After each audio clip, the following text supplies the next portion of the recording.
আমি সোজা হয়ে বসে আমার দুহাত দিয়ে মায়ের দুকাত ধরে ফেললাম আর মায়ের একদম কাছে চলে গিয়ে বললাম, মা প্লিজ একবার দাও। সব ঠিক হয়ে যাবে, প্রমিস। আর কোনো দিন তোমাকে বিরক্ত করব না। কোনো দিন কোনো কারো সাথে দুষ্টুমি করব না, ভালো করে পড়াশোনা করব, ভালো রেজাল্ট করব। প্লিজ মা, প্লিজ। আমি বলতে বলতে একটা হামি খেলাম আর বলতে থাকলাম, প্লিজ মা। মা গো, জাস্ট একবার প্লিজ। আর কিচ্ছু চাই না, শুধু একবার দাও। আমি অভ্রনীল, পুরো নাম অভ্রনীল ঘোষ চৌধুরী, মা ভালোবেসে রুদ্র বলে ডাকে, বয়স 18 বছর, এবং এটা আমার গল্প, বা বলা যেতে পারে আমার এবং আমার মায়ের গল্প। এটা একটা সত্যি ঘটনা, তাই আমি চাই যে আমার দর্শকরা পূর্ণ সত্যিটার সাথে পরিচিত হোক। আমার প্রতিটা অনুভূতি, আমার রস আস্বাদনের তৃপ্তি, সবটাই যাতে আমার দর্শকরা অনুভব করতে পারে।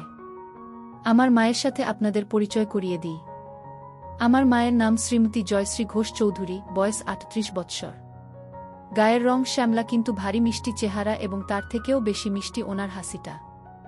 মায়ের মনটা ভারী সরল, তবে বুদ্ধি তীক্ষ্ণ। কিন্তু যত বুদ্ধি সব বাইরের জগতের ক্ষেত্রে।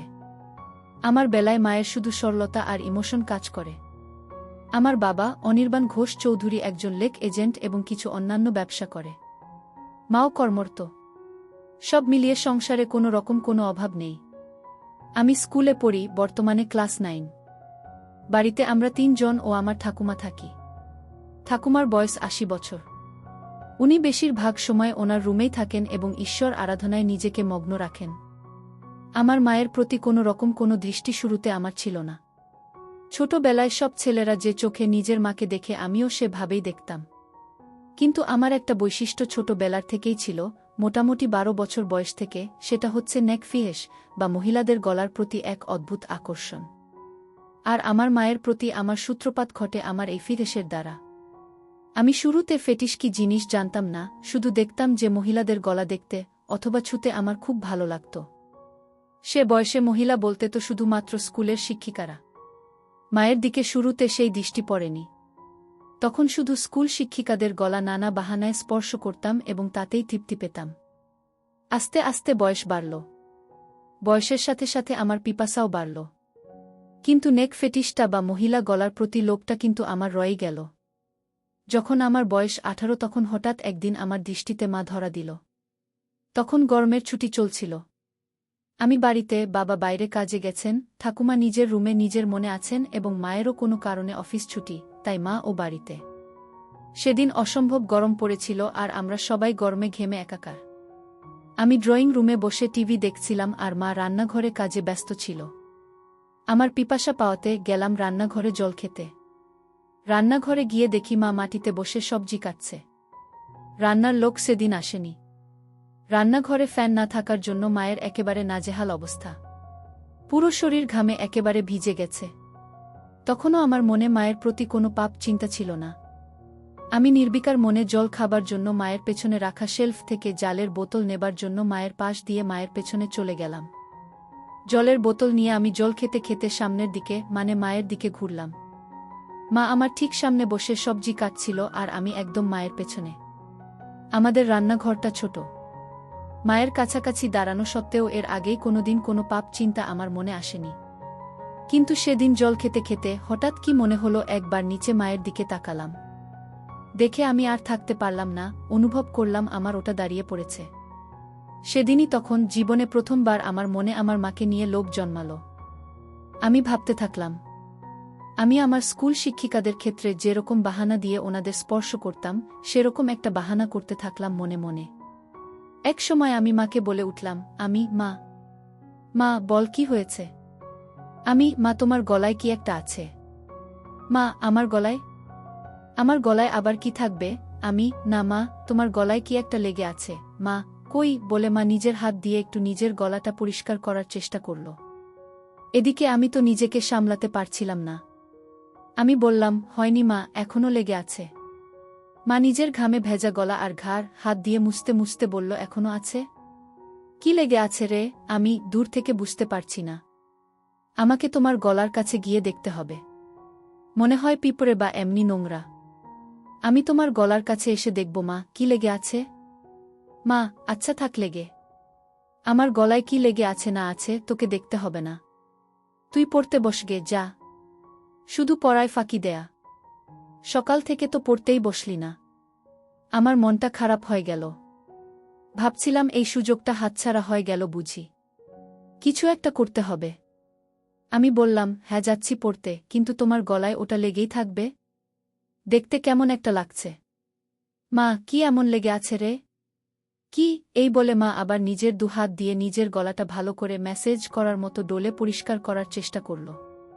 আমি, উহু, এখনো লেগে আছে, যায়নি। আসলে তোমার গলাটা ঘামে ভিজে আছে তো তাই বোধহয় যাচ্ছে না। এদিকে আসলে মায়ের গলায় কিছু ছিলই না শুরু থেকে। মা তো আর সেটা জানত না, তাই মা আমার নাটক ও পাপ বুদ্ধিটাও বুঝতে পারছিল না। মা এবার খানিকটা বিরক্ত হয়েই বলল, দাঁড়া তো, আয়নায় গিয়ে দেখি। আমি ভাবলাম, যা সর্বনাশ! আয়নায় দেখলে তো মা বুঝে যাবে যে মায়ের গলাতে কিছু লেগে নেই আর আমার কার্যসিদ্ধি হবে না। সাথে সাথে আমি বলে উঠলাম, মা, আমি তোমার গলাটা পরিষ্কার করে দেব। তুমি আবার কেন উঠবে? মা, আচ্ছা ঠিক আছে দে, কিন্তু তাড়াতাড়ি করে পড়তে যা। কোনোরকম কোনো ফাঁকিবাজি না। আমি তো এই কথা শুনে মহা আনন্দে মনে মনে লাফাচ্ছি। আমি মায়ের একেবারে সামনে গিয়ে হাঁটু গেড়ে বসলাম। বললাম, দেখি মা, একটু গলাটা উঁচু করো, মানে একটু উপর দিকে তাকাও। মা আমার কথা মতন একটু মাথা উঁচু করল। আমার সামনে আমার মা তার গলাটা সমর্পণ করে দিল, ঠিক যেন একটি হরিণ নিজেকে একটি ক্ষুধার্ত সিংহের সামনে সমর্পণ করে দিচ্ছে। মায়ের গলায় কোনো তিল নেই, তবে দেখলাম মায়ের ডান ঘাড়ে একটা ছোট্ট বাদামি তিল আছে। গলার মাঝখান দিয়ে দুটো রেখা চলে গেছে পাশাপাশি, মানে দুটো গলার ভাঁজ আর কি। আমি কাপা কাপা হাতে মায়ের গলা স্পর্শ করলাম। প্রথমে আস্তে করে। ছুতেই অনুভব হলো যে মায়ের গলাটা কি নরম ও চামড়াটা কি মসৃণ। আমি আর থাকতে পারলাম না, আমার পুরো ডান হাত দিয়ে মায়ের গলাতে বোলাতে লাগলাম। এই সব কিছু কয়েক মিনিটের মধ্যে ঘটে গেল। মা বলল, কি রে হয়েছে? আমি, মা, আরেকটু মাথাটা উঁচু করো, তোমার গলার ভাঁজে আটকে গেছে। গলাটা পুরো স্ট্রেচ না হলে পরিষ্কার হচ্ছে না। এই শুনে মা নিজের মাথাটাকে আরও পেছন দিকে করার চেষ্টা করল। আমি মায়ের থুতনি ধরে আরেকটু উপর দিকে করে দিলাম, যাতে মায়ের গলাটা পুরোপুরি আমার সামনে মেলা থাকে। আমি তাকিয়ে একবার দেখে নিলাম যে মায়ের দৃষ্টি ওপরে ছাদের দিকে, মানে আমি সামনে। মায়ের গলা নিয়ে কি করছি মা দেখতে পারবে না। আমি বললাম, মা, আমি একটু তোমার গলার কাছে এসে ফু দিচ্ছি, যাতে তাড়াতাড়ি পরিষ্কার হয়ে যায়, ঠিক আছে? মা, আচ্ছা ঠিক আছে, যা করার তাড়াতাড়ি কর, আমার অনেক কাজ পড়ে আছে। আমি, হ্যাঁ মা, বলে একেবারে মায়ের গলার কাছে নিজের ঠোঁট নিয়ে গেলাম আর মৃদু ফু দিতে থাকলাম মায়ের সারা গলায়। একসময় থাকতে না পেরে মায়ের গলার একদম মাঝখানে একটা হালকা হামি দিয়ে ফেললাম। তারপর ভয় ভয় মায়ের দিকে তাকিয়ে দেখলাম একবার যে মা কিছু টের পেল কিনা। মা আমি কি করছি দেখতে না পেলেও আমার স্পর্শ তো অনুভব করতেই পারছিল। আমার ভয় হচ্ছিল যে মা নিজের গলায় আমার স্পর্শ অনুভব করে ফেলল কিনা, আমার হাতের স্পর্শ আর ঠোঁটের স্পর্শের মধ্যে তফাৎ ধরে ফেলল কিনা। কিন্তু দেখলাম যে না, মা কিছু বুঝতে পারেনি। আমারও সাহস বেড়ে গেল। মা হঠাৎ নিজের দুহাত দিয়ে আমাকে এক ঝাটকা দিয়ে দূরে ফেলে দিল। হঠাৎ ধাক্কা খেয়ে আমি পেছনে হেলে বসে পড়লাম ও নিজের সম্বিত ফিরে পেলাম। মায়ের দিকে তাকিয়ে দেখি মা গম্ভীর হয়ে নিজের আঁচল ঠিক করছে আর এক হাতে সবজি তুলছে। মা সঙ্গে সঙ্গে একটা হাত দিয়ে নিজের আঁচল নিয়ে নিজের গলাকে ভালো করে মুছে নিল। আমি খানিকটা ভয় পেয়ে বললাম, মা কি হলো? মা, কি হবে আবার? তুই পড়তে যা। আমি, না মানে তোমার গলা পরিষ্কার করছিলাম, তুমি হঠাৎ ধাক্কা দিলে। মা বড় বড় চোখে আমার দিকে তাকিয়ে একটু গম্ভীর হয়ে বলল, তোর পড়ায় ফাঁকি দেয়ার বাহানা কি আমি বুঝি না মনে করেছিস? সকাল থেকে এক লাইনও পারিসনি, যা পড়তে বস। আমি, কিন্তু তোমার গলাতে তো এখনো একটু লেগে আছে। মা, লেগে থাক আমার গলাতে যা খুশি, তোকে আমার গলার দিকে খেয়াল রাখতে হবে না। আমি একটু পরে স্নান করতে যাব, তখন এমনিতেই পরিষ্কার হয়ে যাবে। আমি একটু মনে মনে ভয় পেলাম। তাহলে কি মা বুঝে গেল আমার মনের পাপ? এই ভাবতে ভাবতে আমি আস্তে আস্তে মুখ নিচু করে চলে যেতে লাগলাম। তখনই মা আমার পেছন থেকে মিষ্টি গলায় বলে উঠল, কষ্ট পাস নে বাবা, আমি তো তোর ভালো জন্যই বলি। আমি বুঝি তোর বয়সে পড়তে ইচ্ছে না হওয়াটাই স্বাভাবিক, মন শুধু ফাঁকি দিতে চায়। কিন্তু বাবা, পড়াশোনা না করলে তো ভবিষ্যৎ অন্ধকার। আমার আর বুঝতে বাকি রইল না যে আমার অতীব সরল মা আমার মনের ভেতর কি পাপ চলছে তা একটুকুও বুঝতে পারেনি। আমি নিশ্চিন্ত হয়ে বললাম, মা সরি, তুমি চিন্তা করো না, আমি ভালো করে পড়াশোনা করব। আমার কথা শুনে মায়ের মুখে একটা মিষ্টি হাসি ফুটে উঠল আর আমিও রান্নাঘর থেকে চলে গেলাম। অল্পটুকু স্বাদ পাওয়ার পর থেকে আমার মন পাপ চিন্তায় ভরে উঠল। যেই মহিলাকে আমি এতদিন শুধু মা হিসেবে পুজো করে এসেছি, সেই মহিলা, সেই নারী এখন আমার কাছে একটা তৃপ্তির দেহ মাত্র, যেটা দিয়ে আমার বাসনার পিপাসা তৃপ্ত মিটাতে পারব। আমার মন তৎপর হয়ে উঠল। মা শব্দটা আমার কাছে একটি দারুণ অনুভূতির শব্দ হয়ে উঠল। আমার হঠাৎ মায়ের বলা কথাটা মনে পড়ল। মা স্নান করতে যাবে। হঠাৎ দেখি মা জল ভরা বালতি নিয়ে আমার রুমে এসে হাজির। বুঝলাম কাজের মাসি আসেনি, তাই মাকেই ঘর মুছতে হচ্ছে। মা বলল, এই যে, হয় ঘরের বাইরে যা, নয় খাটের উপর পা উঠিয়ে বস, ঘর মুছব। আর খবরদার বলে দিচ্ছি, যতক্ষণ না ঘর শুকোচ্ছে মাটিতে পা ফেলবি না, ঠিক আছে? আমি সজোরে মাথা নাড়িয়ে আমার সম্মতি জানালাম এবং তাড়াতাড়ি খাটে উঠে ইঙ্গিত দিলাম যে আমি রুমেই থাকছি। মা নিজের শাড়ির আঁচল কোমরে গুজে হাঁটু গেড়ে বসে পড়ল এবং নিজের মতো ঘর মোছা শুরু করল। আমার খাটে সব সময় একটা পড়ার বই খোলাই থাকে, তখনও ছিল, আর ওটাই আমাকে তখন বাঁচালো, নয়তো আবার পড়াশোনায় ফাঁকি দেওয়ার জন্য মায়ের বকুনি খেতে হতো। আমি বইটা নিয়ে পড়ার ভান করতে লাগলাম। কয়েক সেকেন্ড পর একবার আর চোখে মায়ের দিকে তাকালাম। তাকিয়ে যা দেখলাম তাতে আমার চক্ষু ছানাবড়া হয়ে গেল।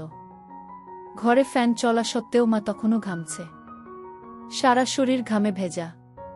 আমি লক্ষ্য করলাম ঘামের বিন্দুগুলো মায়ের কপাল থেকে আস্তে আস্তে নেমে যেতে থাকল। একটু পরেই মায়ের ঘর মোছা হয়ে যাবে আর মা ছাদে যাবে কাপড় মেলতে। আজকে ছুটির দিন, তাই নিশ্চয় মা প্রচুর কাপড় ধুয়েছে এবং তাই বেশ সময় লাগবে কাপড় মেলতে। ঠাকুমাকে নিয়ে চিন্তা নেই, উনি শুধুমাত্র সন্ধে বেলা একটু ঘর থেকে বেরোন। এই দুপুরের সময়টায় উনি নিজের ঘরেই থাকেন। আমি অপেক্ষা করতে থাকলাম কখন মা ছাদে যায়। এক সময় মা হাঁক পারল, রুদ্র, আমি ছাদে যাচ্ছি, ঘরের দিকে নজর রাখিস। ঠাকুমা কানে শোনে না, তাই ঘর ফাঁকা হলে কাউকে ঘরের খেয়াল রাখতে হয়। যাই হোক, আমি যেই সুযোগের অপেক্ষায় ছিলাম সেটা পেয়ে গেলাম। আমার পকেট স্ক্রুড্রাইভার আর পকেট হাতুড়ি নিয়ে আমি চললাম মায়ের বেডরুমের দিকে। মায়ের বাথরুমের দরজাটাকে দুপাশ থেকেই ভালো করে পর্যবেক্ষণ করলাম। প্রথমবারে কোনো ফুটো পেলাম না। মনটা একটু খারাপ হলো। এই ভারী কাঠের দরজায় তো আর এই পলকা দিয়ে এত কম সময় নতুন করে ফুটো করা যাবে না। কিন্তু আমি আবার বিশ্বাস নিয়ে খোঁজ শুরু করলাম। অবশেষে দেখলাম যে দরজার ভেতর দিক থেকে একটা ছিদ্র শুরু হয়েছে, কিন্তু সেটা এখনো এপার ওপার হয়নি। আমি সঙ্গে সঙ্গে আমার হাতিয়ার দিয়ে ফুটোটাকে বড় এবং সম্পূর্ণ করতে লেগে গেলাম। সফল হওয়ার পর ফুটো দিয়ে দেখলাম যে পুরো বাথরুমের ভেতরটাই পরিষ্কার দেখা যাচ্ছে। আমি আনন্দে আত্মহারা হয়ে উঠলাম। আমি মায়ের বেডরুম থেকে যাওয়ার আগে ফুটোটাকে সাময়িকভাবে একটা ছোট্ট কাঠের টুকরো দিয়ে বন্ধ করে আসলাম, যাতে মায়ের সন্দেহ না হয়। এরপর অপেক্ষা করতে থাকলাম কখন মা স্নানে যায়। এক সময় মা ছাদ থেকে আসলো এবং আমি স্নানে গেলাম বলে সোজা বেডরুমে চলে গেল। মা নিজের বেডরুমের দরজা ভেতর থেকে বন্ধ করতে যাচ্ছিল, তখন আমি বিপদ দেখে বলে উঠলাম, মা, রুমের দরজা বন্ধ করো না, যদি আমার কিছু লাগে। মা, আমাদের রুমে আবার তোর কি কাজ? আমি, না মানে, দরকার তো পড়তেই পারে। তোমারও তো দরকার পড়তে পারে। হঠাৎ যদি কিছু লাগে তোমার, যেমন সাবান বা কিছু। কখন কি দরকার পড়ে কেউ বলতে পারে। বাথরুমের দরজা তো আর খোলা রাখতে বলছি না, রুমের দরজাটাকে খোলা রাখতে বলছি। আমি খানিকটা ঠাট্টা করে বললাম। মা, হ্যাঁ ঠিক আছে, তোকে অত পাকামো করতে হবে না। খোলা রাখছি রুম। বাড়ির দিকে খেয়াল রাখিস। আমি গেলাম স্নানে। আচ্ছা মা। মা বাথরুমে ঢোকার 2 সেকেন্ডের মধ্যে আমি মায়ের রুমে ঢুকে একেবারে বাথরুমের দরজার সামনে চলে গেলাম। স্ক্রুড্রাইভার দিয়ে খুঁচিয়ে দরজার ফুটোটার থেকে কাঠের টুকরোটা বের করতে আমার বেশি সময় লাগল না। আমার সামনে তখন আমার যত্নে তৈরি করা দরজার বড় ফুটোটা খোলা। আমার মনে হচ্ছিল যেন স্বর্গের জানালা কেউ খুলে দিয়েছে আমার চোখের সামনে। নিজেকে সামলাতে না পেরে আমি আস্তে আস্তে নিজের চোখটা ফুটোর দিকে নিয়ে গেলাম। মনে নানান ভাবনা চলছে। আমার হৃৎপিণ্ড এত জোরে লাফাচ্ছিল যেন শরীরের বাইরে বেরিয়ে আসবে। এত জোরে বুকের শব্দ হচ্ছিল যে ভয় হচ্ছিল মা না শুনতে পেয়ে যায়। ভাবছিলাম যে আজকে আমি যেটা দেখব এটা পৃথিবীর যে কোনো ছেলের জন্য নিষিদ্ধ। আমি বুঝলাম মা এখুনি বেরোবে বাথরুম থেকে। আমি সাথে সাথে ফোনের রেকর্ডিং স্টপ করলাম। দরজার ফুটোটাকে আবার কাঠের টুকরো দিয়ে সযত্নে বন্ধ করে দিলাম ছুট নিজের ঘরের দিকে। নিজের ঘরে পৌঁছনো মাত্র শুনতে পেলাম মা বাথরুমে থেকে বেরিয়ে এসেছে। মনে মনে হাফ ছেড়ে বাঁচলাম। আমার মনে তখন পরম আনন্দ, যেন বিশ্ব জয় করে এসেছি। আমার মন ব্যাকুল হয়ে উঠল মাকে পাওয়ার জন্য। মনে মনে প্ল্যান ভাবতে থাকলাম, কিন্তু কোনো প্ল্যান মাথায় আসছিল না। এদিকে মায়ের অফিস শুরু হয়ে গেল। মাকে একা পাওয়ার সুযোগ হচ্ছিল না। আমার মন তরপাতে থাকল। দিনের পর দিন আমি মন মরা হয়ে যেতে থাকলাম।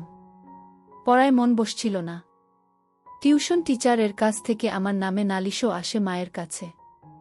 মা আমাকে নিয়ে একদিন বাবার সাথে সন্ধে বেলা বসে জিজ্ঞেস করে কি হয়েছে আমার, বোঝায় ভালো করে পড়তে। কিন্তু আমি কি আর আসল কারণটা বলতে পারি, তাই চুপ করে বাবা মায়ের কথা শুনি এবং হজম করি। এভাবে বেশ কিছু দিন কেটে যায়, আমার মানসিক ও শারীরিক পরিস্থিতির উন্নতি হয় না। মা বাবাও হাল ছেড়ে দেয়, বোধহয় ভেবেছিল যে স্কুল খুললে রুটিন এ চলা শুরু হবে, তখন সব ঠিক হয়ে যাবে আমার। কিন্তু একমাত্র আমিই জানি আমার কিসে উন্নতি হবে। এভাবে প্রায় এক যায়। আমি আমার 15তম জন্মদিন পার করি। আমি আর নিজেকে শান্ত রাখতে পারতাম না। মাকে ধরার সময় নিয়ন্ত্রণ হারিয়ে মায়ের গলায় কামড়ে দিলাম। অমনি মা আমাকে ঠেলে সরিয়ে দিয়ে বলল, শর্ত রুদ্র, বেয়াদব কথাকার, আজকাল একটু বেশিই গায়ে পড়ছিস। আমার এসব ভালো লাগে না। গরমের মধ্যে গা ঘেঁষাঘেঁষি। আগে তো এরম করতিস না তুই। আমি কি যে বলো মা। কেন, আমি তো তোমাকে আদর করে আগেও ধরতাম। মাসে যাই হোক, হেফতে ওই হিন্দি আর ইংরেজি সিরিয়াল সিনেমা দেখে তোর এইসব ভীমরতি চেপেছে। আমাদের বাঙালিদের মধ্যে ছেলেরা বড় হয়ে গেলে মায়ের থেকে দূরে দূরে থাকে, এরম গা ঘেঁষাঘেঁষি করে না। আর তুই তো একটু বেশিই করিস। ধরার পর কি আমার গলায় ঘাড়ে কামড়ে দিস? এতে পরে আমার ব্যথা করে। দুবার তো দেখেছি কালসিটে পড়ে গেছে। এটা কি তোর নতুন কোনো দুষ্টুমি শুরু হয়েছে, নাকি আমার উপর রাগ করে আমার বকুনির প্রতিশোধ নিস তুই? আমি তো মায়ের কথা শুনে পাথরের মতন দাঁড়িয়ে ভয় পাচ্ছিলাম আর ভাবছিলাম যে মা তবে আমার মায়ের গলায় হামি দেয়া কামড়ানোটা টের পেয়েছে প্রতিবার। আর সেটাই তো স্বাভাবিক। আমিই বোকা, পাপের চোটে গান শূন্যর মতো ওভারকনফিডেন্ট হয়ে যাচ্ছিলাম আস্তে আস্তে। এখন কি হবে? আবার ভাবলাম মা টের পেয়েছে ঠিকই, কিন্তু তার ছেলের আসল মতলবটা এখনো বুঝতে পারেনি। এটা ভাবা মাত্র আমার মনে একটু সাহস আসলো। আমি বললাম, কি যে বলো মা তুমি। এটাতে আমার আবার কি দুষ্টুমি? আমার সব বাঙালি বন্ধুরাও তো তাদের মাকে ভালোবেসে এভাবে ধরে। মা এবার একটু বিরক্ত হয়ে বলল, সে কে কি করছে সেটা আমি জানি না। আমার এটা পছন্দ না, তাই তুই এটা করবি না, ব্যাস। বোঝা গেল। আমি মাথা নেড়ে আমার সম্মতি জানালাম। মা, আর বন্ধুদের থেকে এই সমস্ত বদ অভ্যেস না শিখে ভালো কিছুও তো শিখতে পারিস নাকি? আমি বুঝলাম কথা লাভ নেই। ব্যাপারটা খুব সিরিয়াস দিকে যায়নি, তাই এখানেই ইতি করতে হবে। আমি তাই আবার ঘাড় নিলে বললাম, হ্যাঁ মা, তুমি ঠিকই বলেছ। আমি তোমার কথা মতোই চলব। মা এটা শুনে নিজের রুমে চলে গেল, আর আমিও আমার রুমে হাত দিয়ে কাজ সেরে নিলাম। এর মধ্যে আবার একদিন মা ছুটি পেল এবং বাড়িতেই ছিল। বাবা ভাগ্যবশত কাজে বাইরে। আমার মনের শয়তান জেগে উঠল। মনে মনে ভাবলাম আজকে যে করেই হোক মাকে পেতেই হবে। দুপুরে খাওয়া দাওয়া শেষ করে আমি আমার ঘরে আর মা নিজের ঘরে দুপুরের ঘুম দিতে চলে গেলাম। বিছানায় শুয়ে থাকলাম ঠিকই, কিন্তু ঘুম আর আসছে না। মায়ের ঘরে পৌঁছে আমি আস্তে করে বেডরুমের দরজা ফাঁক করে মায়ের রুমে ঢুকলাম।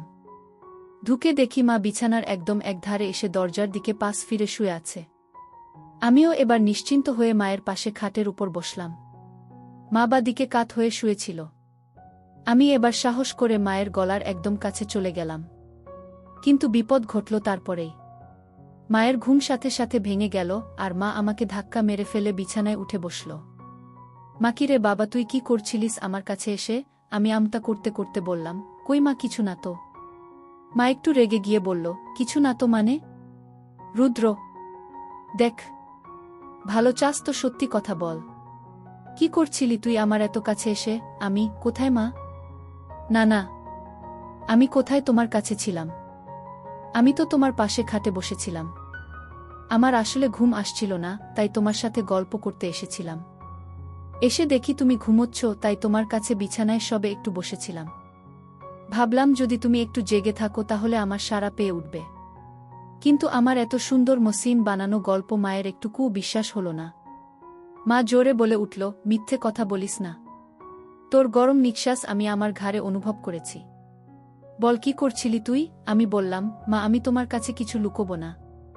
আমি তোমাকে খুব ভালোবাসি, কিন্তু আমি জানি না কেন আমার তোমার প্রতি একটা অদ্ভুত আসক্তি আছে। আমার কথা তখনও শেষও হয়নি, মা আমার গালে সপাটে এক থাপ্পড় মারল। আমি প্রায় মাথা ঘুরে বিছানায় লুটিয়ে পড়লাম।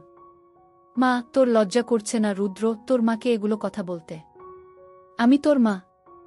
তোকে জন্ম দিয়েছি। মা মানে বুঝিস জানোয়ার? হায় ভগবান, এগুলো কথা তো আমি তোর বাবাকেও বলতে পারবো না। তোর বাবা তো আর তোকে মারতে পারবে না, নিজেই হয়তো মরে যাবে। আমি কাঁদতে কাঁদতে বললাম, মা, আমাকে ক্ষমা করে দাও, কিন্তু তোমাকে না পেলে আমার জীবন বৃথা। আমি জানি না কেন সব সময় শুধু তোমার কামনা আমার মন জুড়ে থাকে। আমার পড়ায় মন বসছে না, রেজাল্ট খারাপ হচ্ছে, এমনকি আমার শরীর ভালো নেই। তুমি তো সবই জানো মা।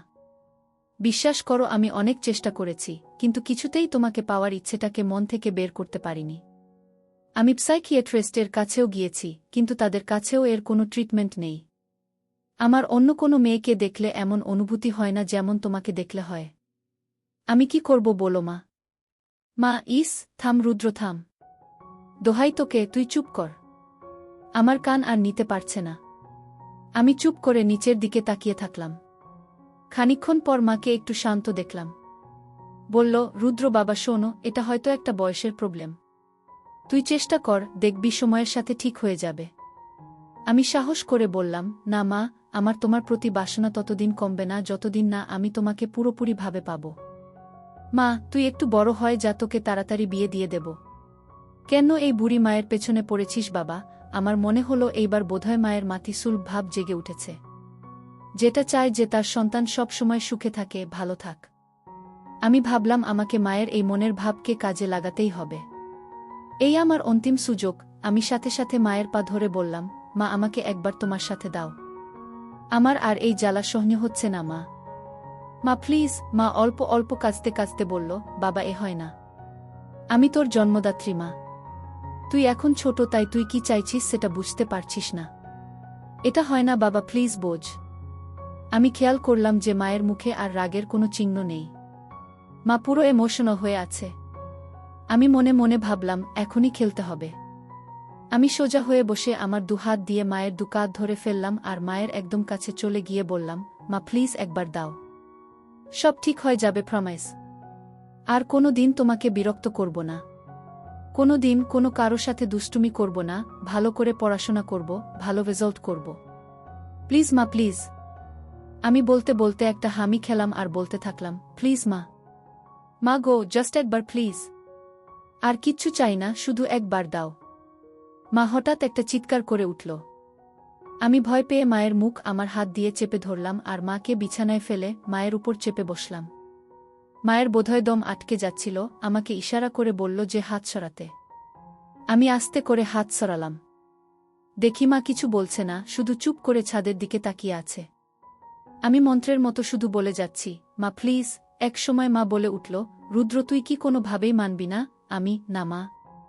তোমাকে আমার চাই চাই। মা প্লিজ রাজি হয়ে যাও, প্লিজ। বোধহয় মা বুঝতে পেরেছিল যে আমি কিছুতেই মানবার পাত্র নই। মা একটা দীর্ঘশ্বাস ফেলল আর মুখটাকে আমার দিক থেকে সরিয়ে ডান দিকে ঘুরিয়ে বলল, ঠিক আছে। আমি যেন আমার কানকে বিশ্বাস করতে পারছিলাম না। এ যেন স্বপ্ন পূরণ। বুঝলাম যে মা নিজের ছেলের খুশির জন্য নিজেকে সমর্পণ করে দিচ্ছে।